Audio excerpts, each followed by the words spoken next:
Ihaharangin ng Kamara at bagkus ay didinggin ang anumang impeachment complaints na ihahain laban kay Pangulong Ferdinand Marcos Jr.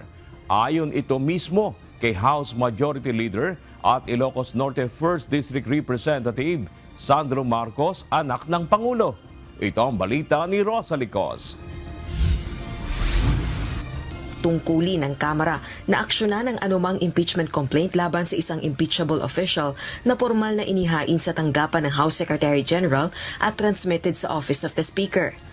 Ayon ito kay Presidential Son, House Majority Leader at Ilocos Norte 1st District Representative Sandro Marcos. Ginawa nito ang pahayag matapos maihain ang impeachment complaint ng abogadong si Andre De Jesus laban kay Pangulong Ferdinand Marcos Jr. Dalawa pang reklamong impeachment ang tinangkang ihain noong Huwebes, January 22, ng magkaibang grupo pero hindi ito tinanggap ng opisina ni House Secretary General Attorney Sheloy Garafil dahil wala ito sa Pilipinas para sa isang official engagement. Ayon kay Congressman Marcos, may constitutional duty ang Kongreso na i-refer ang impeachment complaint sa House Committee on Justice sa sandaling malagay ito sa order of business at mabasa sa plenaryo. Dagdag pa nito, dapat tinggin ng Kamara ang anumang isasampang impeachment complaint kahit ito pa ay laban sa kanyang ama.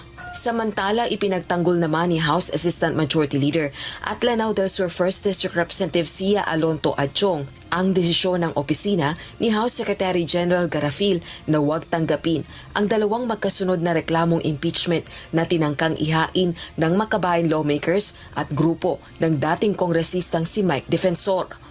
Ayon kay Congressman Adjong, hindi casual o clerical transaction ang pagtanggap ng isang impeachment complaint. Anya, isa itong formal na hakbang sa konstitusyon na dapat mahigpit na sinusunod ang mga panuntunan at hindi simpleng ipinapasa lang o iniiwan ang reklamo. Dagdag pa nito, required ang Secretary General na pagkatanggap ng reklamo ay matukoy kung ito ba ay kompleto at naaayon sa saligang batas. Binigyang diin din ng kongresista na malalagay sa pagkwestiyon sa procedures at aligasyon ng irregularidad ang pagtanggap ng isang reklamong impeachment nang wala ang Secretary General. Giit pa nito, opisyal at pre-scheduled ang paglabas sa bansa ni House Secretary General Garafil.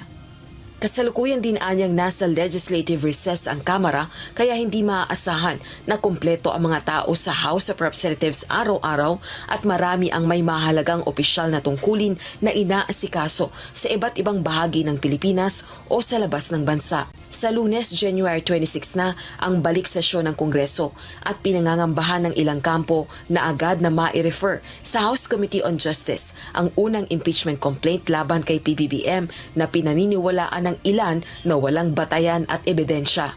Sa sandaling mangyari ito, wala nang ibang reklamong impeachment na maaaring maihain laban sa Pangulo sa loob ng isang taon dahil epektibo na ang one-year bar rule sa paghahain ng impeachment laban sa isang impeachable official.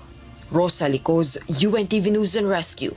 Diyos ang aming sandigan, serbisyo publiko ang aming pinahahalagahan.